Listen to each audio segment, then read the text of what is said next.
Good morning guys, and welcome back to the Mile High Nomads. First of all, if you liked our video so far, please hit that like and subscribe button so you can help us out taking our little Cessna from the US to Europe.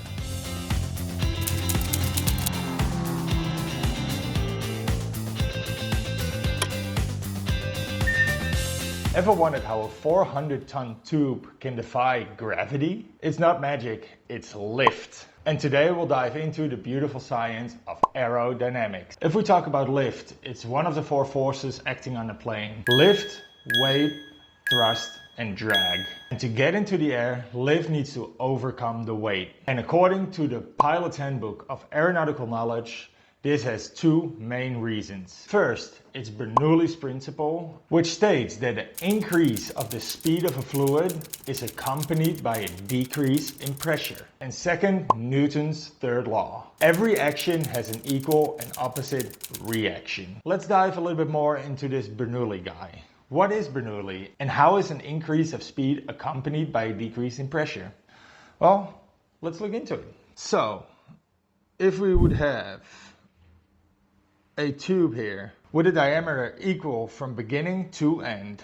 When a liquid flows through, the pressure on these walls will be everywhere the same. So all pressure pushing on all sides of the wall will be the same because of that equal diameter from beginning to end. Now, what if we pinch that pipe a little bit in the middle? We make it narrower. The fluid will come in, it will speed up in the middle, and eventually towards the end it will slow down again and exit the tube. By the way, when we narrow it like this, we would call that a venturi. So fluid comes in, it speeds up in the middle, and it slows down towards the end again.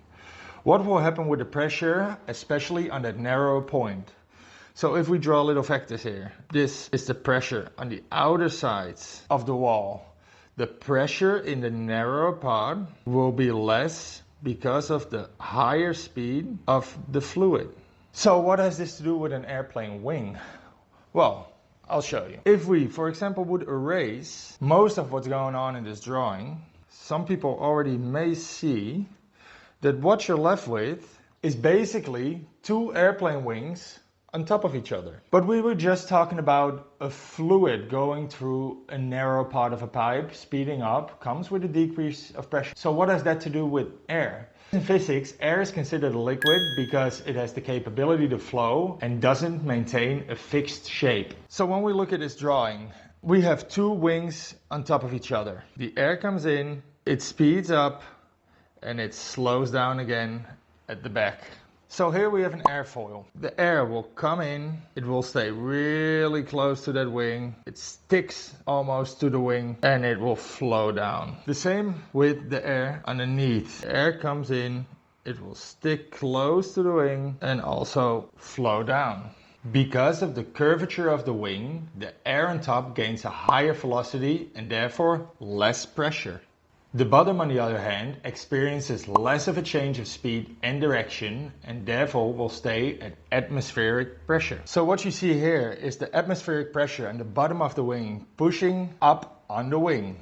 But the air on the top goes way faster and therefore has less pressure. So the pressure on the bottom of the wing overcomes the pressure, the lower pressure on top of the wing, which makes the plane lift up. And lift is created because of this pressure difference, this delta P. Less pressure on top of the wing, higher pressure on the bottom of the wing wants to move up. So if we look at Newton's third law and we try to get an understanding about every action has an equal and opposite reaction. So if we still look at this drawing, what you can see here, the air is coming in, it's going backwards and it's going down. So we have two vectors here. It's going backwards and down. So I draw this vector here. So the equal and opposite reaction would be, it goes forward and up. And let's draw this vector here. So these two causes are the main reason planes create lift. If you found this helpful, please give us a thumbs up and subscribe for more flying, instructional and aviation videos. If you have any questions or you want us to cover another topic, please let us know in the comments down below. Thank you so much.